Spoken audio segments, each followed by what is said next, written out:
In the quiet corners of our lives, there are stories that teach us a profound and often overlooked truth. They whisper that sometimes, the greatest act of forgiveness isn't about reconciliation, but about quietly walking away. Let's explore this idea through three simple tales. Every morning, long before the sun's first rays touched the earth, Nislo the Rooster was already awake. His crow was a trumpet call, loud, confident, and full of purpose. It echoed across the farm, a reliable alarm clock for the farmers, reminding them that a new day, full of promise, had begun. He wasn't seeking attention or applause, he was simply doing his duty, a role he embraced with all his heart. But his dedication was met not with gratitude, but with growing resentment. People complained that his voice shattered their peaceful sleep. Their grumbles soon turned to shouts, their shouts to insults. Some even began to throw stones in his direction, their anger more important than his well-being. Day after day, Nislo endured this humiliation in silence. He would hop onto his perch, take a deep breath, and crow, even as his spirit grew heavier with each undeserved slight.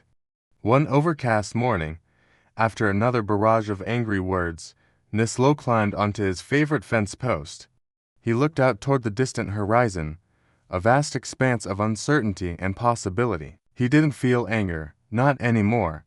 What he felt was a deep, soul-crushing exhaustion. In that quiet moment of reflection, a painful truth settled in his heart. Where your effort has no value, trying harder only breaks your spirit. He realized that living with his self-respect intact was a form of wisdom far greater than enduring endless disrespect. With that final understanding, Nislo crowed one last time. It was a farewell, a release. Then he spread his wings and flew away, soaring towards a new beginning, in search of a place where his presence would be valued, not just tolerated. That night, a strange and unsettling silence fell over the farm. It was a quiet they had wished for, but it felt hollow, empty. Before the break of dawn, thieves arrived, their movements cloaked by the darkness and the profound lack of sound. There was no warning, no familiar crow to stir the sleepers, no natural alarm. The farmers slept deeply, lost in their dreams, while their animals were quietly led away. When morning finally came, they woke to a devastating emptiness. The pens were bare, the stables were vacant, everything was gone. And in that moment of stark loss, they finally understood. Nislo hadn't just been waking them up, he had been protecting them. His daily crow was a shield, a guardian's call, but their understanding arrived far too late. The rooster they had driven away with their anger was the very sentinel they desperately needed. Nislo was gone, and with him, their security. Now, let's travel to the bank of a wide and restless river. Here lived a turtle named Amara. He was the embodiment of calm, patience, and unwavering strength. Every single day, Amara would cross the powerful river to help his friend, Tycho the frog. Tycho, you see, could not swim in the deep, swirling water and, more importantly, he refused to learn. He had come to believe it was Amara's responsibility to carry him, a duty he simply expected. For years, Amara faithfully bore Tycho on his sturdy shell. The journey was long, but the emotional burden was heavier. Tycho complained constantly. The water was too cold, the ride was too bumpy, the sun was too bright. He never once offered a word of thanks. The moment they reached the opposite shore, he would leap from Amara's back without a glance and hop away into his day. One year, a severe drought settled over the land. The mighty river shrank, its water level dropping until a line of smooth, gray stones appeared, forming a natural bridge from one bank to the other. That day, as they approached the crossing, Tycho saw the path of stones. Without a word, he jumped off Amara's back and crossed the river by himself. He didn't say goodbye. He didn't acknowledge the years of service, he just left.